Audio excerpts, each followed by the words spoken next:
Alors Robin, pour ceux qui ne te connaisseraient pas, puisque tu viens de passer 4 ans aux États-Unis et que les gens connaissent très très peu la NCAA ici en Belgique, je vais tout simplement te demander et te laisser te présenter. Présente-nous qui t'es, quel type de joueur est Aubin Guérétedze. Ben, comme tu l'as dit, je m'appelle Aubin Gateretse. Je suis à la base de Namur. Je viens d'avoir 24 ans. Et quel type de player? Moi, je suis pivot. Je joue 5, plutôt athlétique. J'aime bien les jeux sur écran. Je peux attraper des lobes ou faciliter le jeu pour mes coéquipiers. Et j'essaie d'être agressif au rebond aussi. David m'a envoyé tes stats un peu plus précises que ce que j'ai pu trouver de tes passages en NCAA. Il y a une chose qui te caractérise vraiment très très fort, t'es très propre comme joueur, tu as des pourcentages assez hauts. Bah Comment ouais. comment t'expliques cette facilité à scorer malgré parfois peut-être le nombre infime de shots que tu peux prendre par match? Bah oui, j'essaie justement de trouver le meilleur shot possible, que ce soit pour moi ou pour mes coéquipiers. Et en général, j'essaie de dunker le ballon. Donc, quand c'est un dunk, ben, c'est assez difficile de rater. Ou j'ai plutôt un bon toucher. Donc, sur mes hook shots ou quoi, c'est les plus hauts pourcentages. J'essaie de chercher les shots avec les plus hauts pourcentages de réussite, quoi. Ça fait partie de tes points forts, points forts, pardon, si tu devais identifier des points faibles encore dans ton jeu, tu dirais que quels seraient tes axes d'amélioration? Déjà, je travaille encore beaucoup sur ma défense, que ce soit la défense au poste ou sur écran, toujours très important. Et je dirais mon shoot extérieur aussi, c'est quelque chose que je travaille beaucoup. Ok.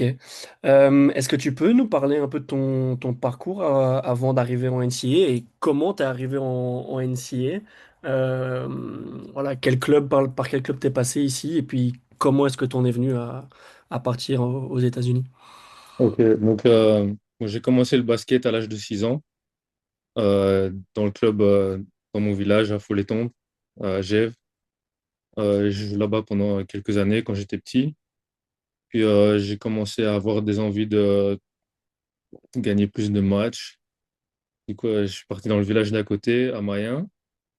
Et puis la même chose, je suis resté 2 ou 3 ans. Et après ça, je suis parti au club de B, toujours dans la région de Namur. Là-bas, j'ai aussi fait 2 ou 3 ans et j'avais joué contre l'équipe du Spirou Jeune. Mhm. Là, qui m'avait repéré.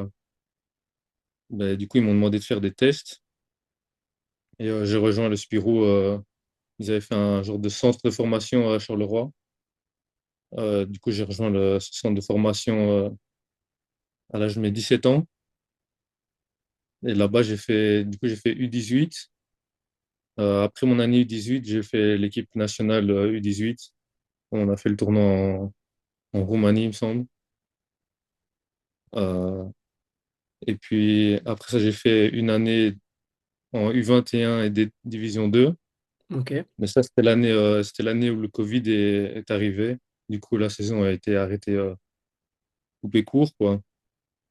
Et donc, pendant cette année-là, c'est là que j'ai fait la rencontre avec David, qui est mon agent maintenant. Et avec lui, on a parlé de l'opportunité de partir aux États-Unis. Et donc, pendant que le Covid était en cours, donc pendant la quarantaine, j'ai eu beaucoup de temps pour réfléchir. Et c'est là que je me suis dit, j'ai pris la décision de partir. Et aux États-Unis, j'ai encore fait une année, ma dernière année high school Mhm. à Miami avant de partir pour la NCAA. Ok. Euh, on va évoquer ton retour en Belgique très rapidement avant de partir vraiment sur la NCAA. Donc, tu vas débuter en pro ici cette saison avec le Limbourg. Tu as dit que tu es passé par Charleroi et je commente à Charleroi. Donc, j'ai vu Axel Hervel il n'y a pas trop longtemps. Je sais que tu as eu quelques contacts avec eux. Donc, dis-moi, pourquoi avoir choisi Limbourg plutôt que Charleroi? Est-ce que c'est le projet qui était le plus attrayant? Parle-moi un peu de tout ça. Je sais que voilà, Limbourg a terminé quatrième l'année dernière, a été jusqu'en demi-finale des playoffs. Voilà, explique-moi un petit peu ton choix pour ton retour ici en Belgique. Ouais, ouais, vraiment. Donc ça a été un long process hein, de discuter avec les différents clubs. Mais quand j'ai eu le coach ici au Limbourg, j'ai vraiment eu une très bonne conversation. J'ai ressenti sa passion pour le basket et j'ai bien aimé comment il se voyait m'utiliser moi dans son jeu. Ok, Et ça m'a beaucoup plu. Aussi, j'ai fait beaucoup confiance à mon agent qui lui, les connaissait très bien en tant que personne, qui m'a dit que c'était vraiment des très bonnes personnes, très droites. Euh, du coup, je lui ai fait confiance et c'est quelque chose qui s'est avéré vrai. Depuis que je suis ici, ils sont vraiment très droits, prêts à tout pour m'aider, moi et mes coéquipiers, pour nous faire sentir confortables. Moi qui n'ai pas été en Belgique depuis 5 ans maintenant et mes autres coéquipiers venant des États-Unis. Donc ouais, vraiment, c'était vraiment un feeling humain d'abord. Et bien sûr aussi, niveau basket, j'ai bien aimé sa vision. ok. Est-ce que tu as déjà des objectifs, que ce soit collectif ou personnel avec Limburg pour cette saison, vu que la préparation a déjà commencé? Bien sûr, collectif, ce serait bien sûr de tout gagner, quoi. Bien sûr, on joue pas pour perdre. Euh, on se sent assez confiant dans notre capacité à gagner le championnat. Personnellement, c'est vraiment, je veux faire bien sûr du mieux que je puisse faire.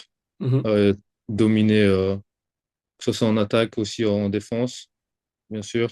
Et vraiment dominer le game, voilà quoi, vraiment dominer sur tous les aspects. Comment... Ouais, non, ça c'est peut-être... Oublie, c'est une question que j'aborderai à la toute fin. Ok. On va passer sur ton trajet en NCAA. Donc, tu as passé 4 saisons en NCAA. Tu en as fait 3 à Stetson, puis avant d'en faire une dernière ici, la saison qui vient de s'écouler à Utah State. 3 saisons à Stetson où bah, tu as progressé chaque saison, tu as pris de l'importance dans le rooster chaque saison. Tes statistiques ont progressé, ton temps de jeu a progressé. Tout ça a débouché sur un titre, le titre de votre conférence, lors de ta dernière année, en 2024, où tu fais une saison à 11,6 points, 7,6 rebonds et 1,5 contre, tout ça en 25 minutes de jeu, plus une apparition à la March Madness au premier tour. Parle-nous un peu de tout ça, l'acclimatation en NCAA. On sait que le règlement est un peu différent, le style de jeu aussi. C'est deux mi-temps de 20 minutes, des possessions de 30 secondes. Comment on s'adapte à ce jeu-là d'abord? Ouais, ça a pris du temps. Comme tu l'as dit, c'était une progression assez allez, linéaire qui vraiment, ma première année, c'était vraiment pas facile. J'ai dû m'adapter au jeu, comme tu le dis, un jeu vraiment beaucoup de courses, assez rapide, athlétique et aussi physique. Euh, le fait des demi-temps, pour moi, c'est pas vraiment quelque chose qui change beaucoup, vu que tu as quand même des temps morts toutes les 4 minutes. Ok, On appelle ça media timeout, ça veut dire tous les 4 minutes, c'est un temps mort pas pris par les coachs, mais c'est vraiment un temps mort pris par les référés, entre guillemets. d'accord, ok. Et donc, ouais, ça m'a pris beaucoup de temps. Ça veut dire qu'on s'entraînait tout l'été. Je suis pas rentré beaucoup à la maison, hein, donc c'était vraiment de l'entraînement vraiment tous les jours, toute l'année. Euh, Première année, c'est plutôt bien passé, euh, jusqu'à ma blessure au pouce. C'est ça qui m'a vraiment fait prendre un pas en arrière, disons. Ouais. Euh, et puis, enchaînant sur ma deuxième année, pris plus de confiance. Je commence à prendre un peu plus de poids, je suis plus de muscu, je commence à être plus costaud. Mhm. Donc ça aide beaucoup à pouvoir tu vois, absorber les contacts, continuer à beaucoup courir et aussi à sauter plus haut. Euh, Vraiment, deuxième saison, on fait une bien meilleure saison. Je pense qu'on gagne déjà une vingtaine de matchs, ce qui était quasiment un record pour l'école, hein, il me semble. Donc, c'était pas mal. C'était une belle lancée juste pour notre troisième saison où le coach a recruté, tu vois, des nouveaux joueurs Mhm. et moi aussi gardé beaucoup des anciens qui représentaient vraiment la culture qu'on voulait instaurer, tu vois. Ouais, C'est une chose qui a été vraiment un grand levier pour cette saison-là, c'est le changement de culture. ok. Ça veut dire que quand moi j'arrive là-bas, il n'y a pas vraiment de culture, il y a beaucoup d'ego. Euh, donc, c'est pas des choses qui aident à gagner des matchs.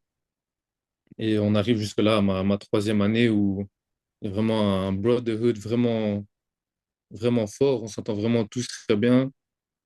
Et ça se ressent directement sur le terrain, tu vois. Et puis, ça fait 3 ans aussi que je joue avec certains gars. Par exemple, avec Stéphane Dibongue. Là, vraiment, c'est vraiment cette année-là où ça a vraiment cliqué parce qu'on jouait plus ensemble à l'entraînement. Euh, on commençait vraiment à se connaître. Ça faisait 3 ans maintenant. Ouais. Et moi, individuellement, j'étais encore plus fort. Je pouvais sauter plus haut. C'est là qu'on a développé enfin, mon jeu sur pick and roll où je peux aller attraper des lobes avec Stéphane ou avec les autres. Mais vraiment, je dirais, ce qui nous a vraiment aidé à aller chercher ce titre, c'est la, la connexion qu'on avait entre nous sur le terrain, mais aussi en dehors. C'est-à-dire quand l'entraînement était fini, c'était 10 des gars avec qui on allait manger à la cafétéria, passer du bon temps ensemble, rigoler, parler de tout et de rien. Donc c'était plus qu'une alchimie sur le terrain. Ah, bien sûr, c'était vraiment en dehors du terrain aussi. On passait beaucoup de temps ensemble. Et enfin, vraiment, c'était des frères. Maintenant, jusqu'à pour le reste de ma vie, on sera vraiment des frères, tu vois. Ouais, et puis vous êtes inscrit dans le MAR comme la première équipe à avoir rapporté un titre en basketball à votre université, donc c'est pas rien. Tu parlais de Stéphane, on l'a forcément déjà eu, nous, ici sur The Belgian Basket. Euh, on a de très bons rapports avec lui. Comment tu le décrirais, Stéphane? C'est quel type de personne et quel type de joueur, si tu peux faire une petite dédicace pour lui? Dédicace à Stéphane. C'est vrai, c'est vraiment mon frère hein, d'une autre mère. On a vraiment passé beaucoup de temps ensemble. Comme c'était vraiment des hauts très hauts, mais aussi des bas très bas, tu vois. Mhm, Les moments vraiment difficiles, on était ensemble, on avait l'un et l'autre une épaule sur laquelle tu vois, on pouvait se reposer. À quelqu'un vraiment de confiance, très droit, très intègre, euh, vraiment un bosseur acharné aussi. Et non, Stéphane, c'est mon frérot, on s'entend tellement bien. Ici encore cet été, avant de venir ici en Belgique, j'étais passé à son université pour qu'on puisse s'entraîner ensemble, juste passer du bon temps ensemble. C'est vraiment, ça nous a rapprochés beaucoup parce qu'on ne se connaissait pas avant mhm. Stetson, on ne se connaissait pas. On se connaissait juste de nom. Et, la première fois que je l'ai rencontré, c'est quand j'ai été avec lui pour son premier jour à l'université. Et c'est là qu'on a vraiment commencé à faire connaissance. Et puis, après, quand j'ai eu l'opportunité d'aller jouer avec lui, et on a vraiment grandi cette relation sur 4 ans. Et ouais, non, c'est vraiment mon frérot, quoi. Le fait d'être deux Belges qui débarquent comme ça aux États-Unis, euh, ça facilite aussi, ça renforce directement beaucoup plus le lien, comme tu dis, et la relation, c'est ce fait d'avoir quelqu'un sur qui on peut compter, qui parle la même langue que nous, c'est ça aussi. Bien sûr, parce que tu vois, c'est un changement de culture, même si je dirais que bon, c'est quand même une culture assez occidentale, Mhm, donc c'est pas non plus un énorme choc. Mais tu vois, il y a la langue aussi. Moi c'est difficile au tout début avec la langue.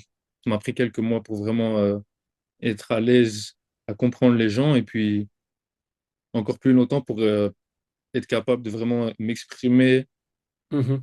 au niveau que je puisse m'exprimer en français, tu vois, vraiment exprimer mes pensées et mon ressenti. Et donc, et oui, même, tu vois, quand tu es toujours entouré d'anglais tout le temps, ben, franchement, ça rapporte du réconfort de pouvoir parler français avec quelqu'un. c'est notre langue maternelle, on est vraiment à l'aise. C'est un truc qui nous ramène vraiment à nos racines. Donc, ouais, non, je dirais que c'était crucial d'avoir un compatriote avec moi. C'est quoi, puisque tu parlais de changements culturels, mais aussi certainement de changements dans le jeu, entre le jeu européen et le jeu américain, c'est quoi la plus grosse différence que tu as tout de suite notée entre les deux types de basket pratiqués? Moi, je dirais, je dirais, c'est beaucoup de possession là-bas aux États-Unis. Je me suis rendu compte quand ma première année en high school, où moi, j'étais habitué, tu vois, à jouer plus de systèmes. Mhm. Là-bas, c'était vraiment plus libre, ça court beaucoup, euh, pas vraiment de système. Je dirais que c'est la plus grosse différence. Après aussi euh, Ouais, l'athléticité ouais, des gars, vraiment, l'athléticité, ouais. des gars ils ont la tête à l'anneau, ils ont 17 ans, tu vois, c'est incroyable. Je dirais que c'est les deux plus gros changements. Bon, on l'a dit, après tes 3 saisons à Stetson, il y a eu un petit transfert l'été dernier pour aller faire ta dernière année à Utah State. Euh, Tu fais un début de saison, on va dire, un peu rêvé, parce que tu enchaînes quand même 4 matchs, même si tu scores pas beaucoup, c'est à 100% de réussite. Tu marques vraiment tout. Et puis au final, si on regarde tes statistiques sur toute la saison, c'est 6,4 points et 4,2 rebonds en 17 minutes. Donc ton temps de jeu a un peu baissé, tes stats aussi. Comment, quand tu arrives à faire ta meilleure saison au bout de 3 ans dans une université, comment tu gères le fait de dire, ah, j'arrive plus à performer autant que l'année dernière, alors que tu sais que tu en es capable? Oui, c'est un ajustement, c'est c'est très mental, savoir que tu vas rester fort mentalement. Mhm. Euh, bon, même si je performais pas au même niveau, c'est aussi pour la compétition qui a augmenté d'un niveau. C'est ce que je recherchais aussi pour moi-même m'améliorer et m'affronter à un niveau supérieur. Mais écoute, on baisse pas les bras, hein. Je continue à travailler. Et vraiment, ce qui ne change pas, c'est le travail. Je continue à travailler, même si le résultat n'est pas le même, sur le long terme, je vais pouvoir m'adapter, comprendre mieux le jeu. Parce que c'est un jeu différent. Le Mountain West et le Aysen, c'est un jeu différent, beaucoup plus physique. Euh, les gars sont beaucoup aussi plus talentueux. Vraiment, je joue contre des gars, maintenant, ils sont en Power 5, qu'on appelle ça. C'est vraiment Ouais, les cinq conférences les cinq meilleures conférences, disons. les plus compétitives. Ouais, c'est ça. Euh, alors avec Utah, vous arrivez quand même à la March Madness. Vous faites un premier tour aussi contre UCLA. Euh, Tu parles des Power 5 conférences. Là, justement, la NCAA, je le disais un peu plus tôt, il n'y a pas beaucoup de personnes qui connaissent, qui comprennent le système là-bas, enfin ici plutôt. Euh, Est-ce que tu peux en parler toi et si tu devais décrire le fonctionnement en NBA à des gens d'ici pour qu'ils le comprennent un peu mieux?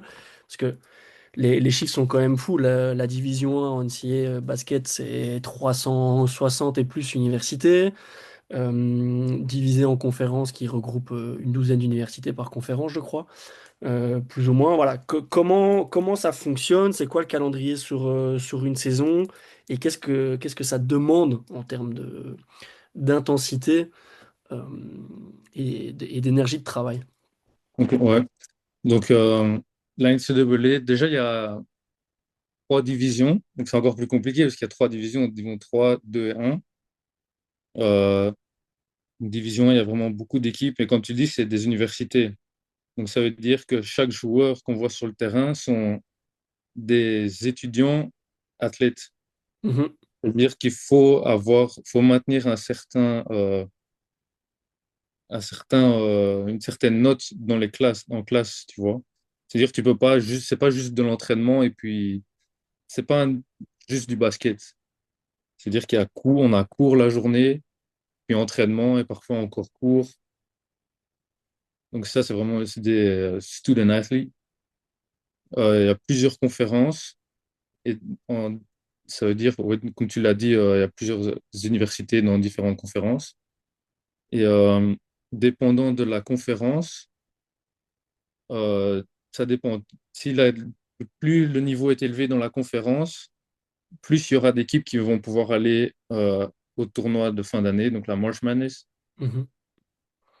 Par exemple, la première conférence dans laquelle j'étais, la Athletics Sun, là, il n'y a qu'une seule équipe qui pouvait entrer dans le tournoi. Ça veut dire l'équipe qui gagne le tournoi de conférence. Ça veut dire que, ok, disons, la saison commence fin novembre.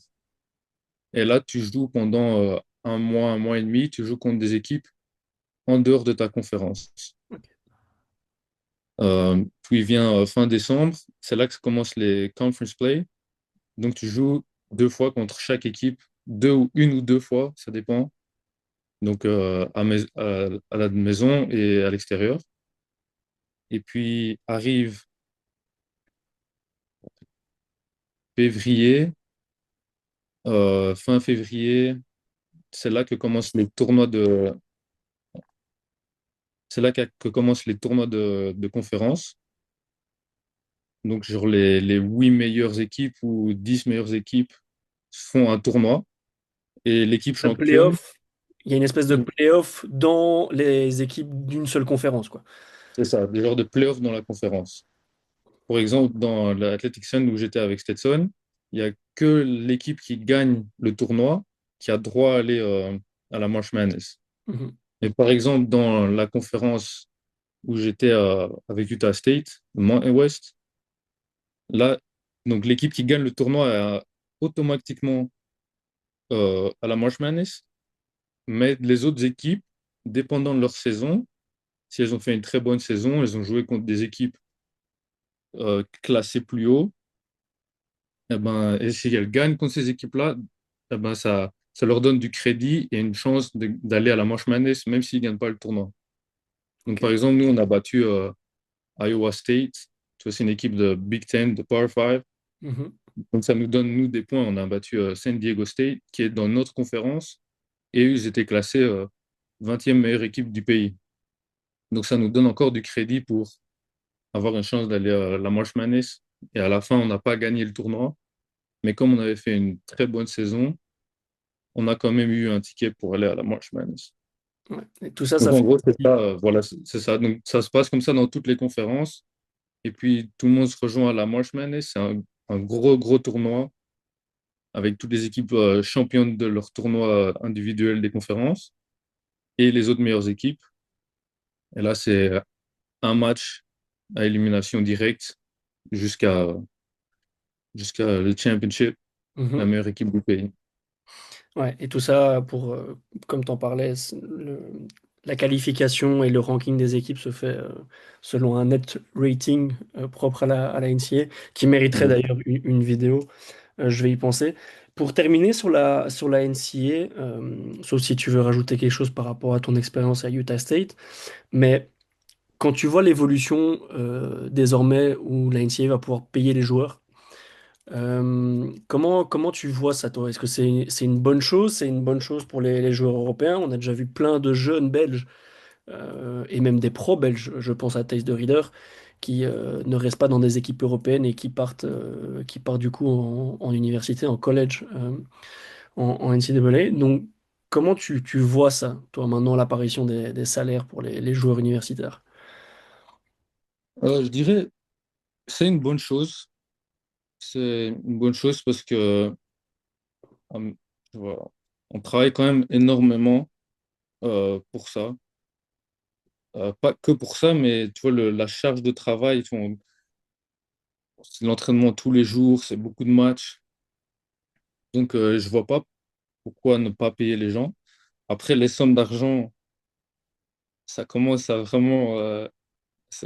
on parle de beaucoup d'argent maintenant. Ouais, elles sont folles. J'ai vu un cap de 20 millions par Ouais, université, je crois. ouais, c'est incroyable. Maintenant, tu as des jeunes de allez, 19 20 ans qui font 1 million de dollars, quoi. Mhm. Bon, tant mieux pour eux, mais bon. Moi, mon opinion dessus, quand j'ai Moi, je suis entré dans le portail de transfert. Moi, le premier truc que je voulais, c'est le basket. Moi, je parlais au coach basket. Je voulais pas entendre parler de sommes d'argent. C'était un truc que, allez, si vous parlez d'argent, c'est avec mon agent. Mhm, Moi, moi, j'étais vraiment focus sur le basket. Je voulais continuer à m'améliorer. Je voulais savoir c'est où là.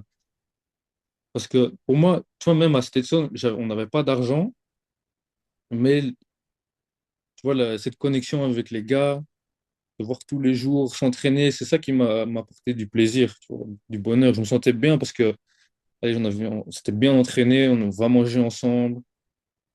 Donc ça, vraiment, c'était la chose qui primait pour moi, c'est de retrouver cette connexion avec les gars que j'ai retrouvé à Utah State. Vraiment, je me suis fait aussi. C'est vraiment une très bonne connexion.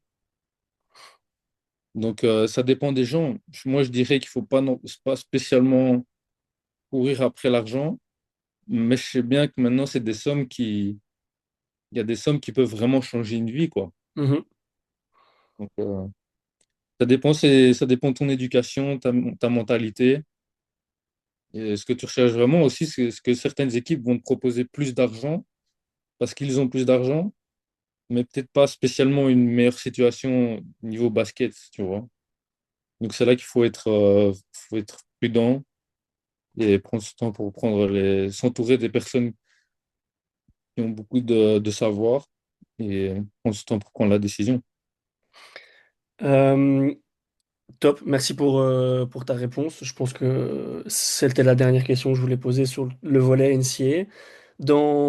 Quand tu t'es présenté au début de ce call, tu as parlé de ton passage en équipe nationale avec les U18. Ça remonte déjà à 2020. Euh, Est-ce que toi, tu as gardé un œil sur les performances des équipes de jeunes et des Lions? Et est-ce que, voilà, maintenant que tu débutes ta carrière pro, est-ce que tu as les Lions dans un coin de ta tête? Est-ce que à terme, tu as envie de retrouver ce maillot belge? Bien sûr, c'est clairement un de mes objectifs. Surtout ici avec où le head coach et assistant coach en équipe nationale. Ouais. Euh, Moi, c'est vraiment un de mes plus gros objectifs, pouvoir représenter mon pays encore une fois, tout donner pour le pays. C'est vraiment un grand honneur et c'est clair que je travaille tous les jours avec cet objectif dans le coin de la tête. Euh, et après, non, j'ai pas spécialement suivi les autres équipes jeunes. Je suivais un peu sur les réseaux, donc quand je voyais des résultats, tout ça. Je sais bien que là, on a un jeune génie, comment il s'appelle? Aaron, Qui vient de... Ouais, Aaron, ouais.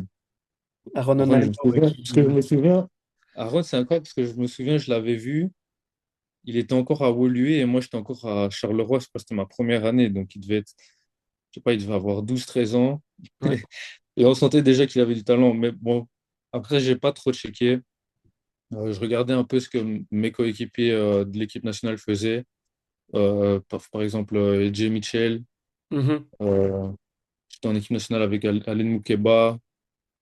Tous ces gars avec qui j'étais en équipe nationale, j'ai toujours gardé un peu du coin de l'œil. Voilà, maintenant, vraiment, ce serait vraiment un grand honneur de pouvoir représenter la Belgique, encore une fois. Je vois que j'aurais peut-être dû prévoir un entretien plus long qui nous reste que 10 minutes. Je pensais pas que sur Zoom, ça que t'es autant que sur Teams. Pas grave, on était presque arrivé au bout. Euh, Donc tu vas débuter ici maintenant à Limburg. C'est la question que je t'ai pas posée tout à l'heure, mais que je te pose maintenant, en vue justement de réaliser tes objectifs personnels et d'éventuellement d'être de nouveau appelé en sélection. Quel trajet de carrière tu souhaiterais avoir? C'est quoi ta carrière rêvée? C'est quelques saisons ici à Limburg et puis exploser et partir à l'étranger. Tu as un championnat préféré, des équipes que tu voudrais bien cocher et faire durant ta carrière? Bien sûr, je pense que l'objectif serait l'Euroleague, Ok. euh, un des meilleurs championnats du monde. Donc, c'est vraiment un de mes objectifs principaux aussi. Euh, un championnat qui m'attrait vraiment, ce serait l'Espagne. Ok. C'est donc très, très compétitif aussi. Et bon, on rêve tous hein, de jouer dans des grandes équipes d'Euroleague comme le Real Madrid ou Barcelone et tout ça. Donc, ouais, c'est un objectif aussi. Euh, mais bon, pour l'instant, je me reste focus sur le travail jour par jour et voilà, c'est la seule chose en laquelle je peux vraiment. J'aime pas trop regarder trop loin. J'aime bien garder les pieds et ma tête là où je suis en ce moment. Mhm. Mais c'est clairement quelque chose que je garde à l'arrière de ma tête. Qu'est-ce que tu retires de tes 4 années aux États-Unis et qui vont te permettre euh, de dominer, de t'imposer à Limburg et dans le championnat belge? Ouais, ben, de la physicalité déjà. Euh, et puis, c'est quelque chose enfin, comme j'en ai parlé tout à l'heure, c'est cette connexion en dehors, sur et en dehors du terrain Mhm. avec les gars de l'équipe. Quelque chose que j'ai retrouvé ici à Limbourg. Donc ça, c'est déjà, parce que c'est vraiment quelque chose que j'ai trouvé qui vraiment peut t'amener très loin, qui fait la différence entre les bonnes et les meilleures équipes. Mhm. Donc c'est quelque chose qu'on a déjà ici au Limbourg, donc qui va nous donner un avantage. Et puis, juste à continuer à kiffer le basket. Et c'est toujours ça qui m'a vraiment poussé. Et ouais, vraiment, voilà. Ah bah écoute, on suivra, quoi qu'il arrive, ta saison et ton évolution avec grand plaisir. J'ai une dernière question qui n'est pas très reliée au basket, mais ça va permettre de conclure un peu l'entretien qu'on a là. Pour ceux qui vont découvrir avec le contenu qu'on va faire euh, sur base de notre appel aujourd'hui, c'est quoi ton petit hobby hors basket pour ceux qui veulent découvrir? Basket. Un, moi, déjà, j'aime beaucoup les jeux vidéo. Ok. Après, ça vient par phase. Là, en ce moment, on s'entraîne beaucoup. Quand je rentre à la maison, je suis assez fatigué, donc je décroche pas trop la manette. Quand j'ai du temps, ça part sur les jeux vidéo. Quel type de jeu vidéo? Euh, ça aussi, c'est par phase. Il y a des moments où je suis plus sur Call of Duty Ok. et d'autres moments où c'est des jeux plus individuels, tu vois. En ce moment, là, j'ai commencé par Crysis Ouais. ou dans le genre, tu vois, Assassin's Creed, God of War, c'est des jeux que j'ai bien aimés. Donc, ouais, je dirais surtout le jeu vidéo. Et puis, j'aime bien voyager, aller explorer. Mhm. Ici, quand on a des jours off, c'est ma première fois ici à Asselt, donc j'ai été me balader un peu dans Asselt, découvrir la ville. Ouais, voilà. T'aimes bien reconnecter un peu aussi avec la nature et découvrir l'environnement dans lequel tu évolues. Ouais, ouais, bien sûr. Allez, c'est cool. 100%. Euh, un dernier petit mot peut-être pour la commu basket belge, bah, qui, comme je le disais, va apprendre à te connaître si elle ne te connaît pas déjà. Qu'est-ce que tu peux lui dire et qu'est-ce que tu peux lui dire peut-être aussi aux abonnés de The Belgian Basket pour la saison qui vient. Ben, déjà, suivez le Limbourg, hein, c'est important. Et puis, euh, et puis, je suis très ouvert. Euh, si, si n'importe qui a besoin de conseils, que ce soit niveau basket ou sur la vie aux États-Unis ou quoi, je suis très ouvert. N'importe qui peut m'envoyer un message sur Instagram ou quoi, et je répondrai avec plaisir. Tu veux faire profiter de l'expérience que tu as acquise. Bien sûr, parce que c'est une expérience. Enfin, je suis tellement heureux de l'avoir vécu. Ça m'a appris tellement de choses. J'ai tellement grandi. J'ai fait beaucoup de rencontres incroyables. Euh, donc ouais, c'est vraiment mon moment aux États-Unis pour l'instant, c'est le highlight de ma vie. Donc je le conseille à tout le monde. Allez, top, super. Très, très joli mot de fin.